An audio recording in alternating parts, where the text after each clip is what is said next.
مرکز تهیه اجازه اقامت در لیتوا در شهر دوشنبه بر اساس قرار وزیر کارهای داخلی لیتوا است 22 اکتبر امسال بسته می شود. دوامی 2 سال گذشته ساختمانچیان و رانندگان ماشین های بارکش از تاجیکستان با دعوت شرکت ها به لیتوا برای کار می رفتند. شمارشان تخمینا 6,500 نفر است. از سال 2023 تا امروز شمار شهروندان تاجیکستان در لیتوا 5 برابر زیاد شد. اکثرشان برای کار آمدند. ما دیدیم که بیش از نصف آنها در صنعت‌ها گفتند که برای کار در شرکت معینی می روند، ولی وقتی اجازه اقامت را گرفتند یا کار را از روی قرارداد در آن شرکت به انجام نرسانیدند یا به زودی قرارداد را قطع کردند. این به آن معناست که مقصد اساسی به لیتوا رفتن آنها نه کار در شرکت معین بلکه مقصد دیگر می باشد. گودزینسکایت بستنی مؤسسه را در تاجیکستان یک چاره پیشگیری از خطر افزایش مهاجرت غیر قانونی نامید و گفت امکان گرفتن اجازت کار برای تاجیکستانی ها در داخل لیتوا فراهم می باشد. ولی خسرو محمدزاده نماینده جامعه تاجیکان لیتوا به نشریه LRT گفته است بسته شدن این مرکز دریافت اجازه کار را برای شهروندان تاجیکستان دشوارتر میکند و باعث افزایش مهاجرت غیر قانونی خواهد شد. در صورت بسته شدن مرکز ویزا در تاجیکستان گرفتن اجازه کار در لیتوا سخت‌تر می شود. این باعث کم شدن نیروی کاری در کشور می شود. اگر مرکز بسته شود شمار مهاجرانی که میخواهند غیر قانونی وارد لیتوا شوند افزایش می‌یابد چون که راه‌های قانونی بسته می شوند.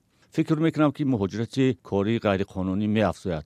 مردم با امید درآمدهای بیشتر تلاش میکنند وارد اروپا شوند. ایرلندس میکینس پرزیدنت انجمن ملی شرکت‌های باربر قرار مقامات را زیر سوال برد و گفت در کشور 10,000 راننده ماشین بارکش نمیرسد. در گذشته حالت‌های بودند که رانندگان تاجیک از طرز برخورد نادرست کاردهندگان در لیتوا، یاری نرسانیدن به هنگام مشکلات تکنیکی در راه و بار کردن قرض‌های کلان به دوش رانندگان چون دلیل‌های دلسردی رانندگان از کار بیان کردند. چنین حالت‌ها که کاردهنده تلاش می‌کند کارگر را اذیت کند وجود دارند. این باعث تأسف است.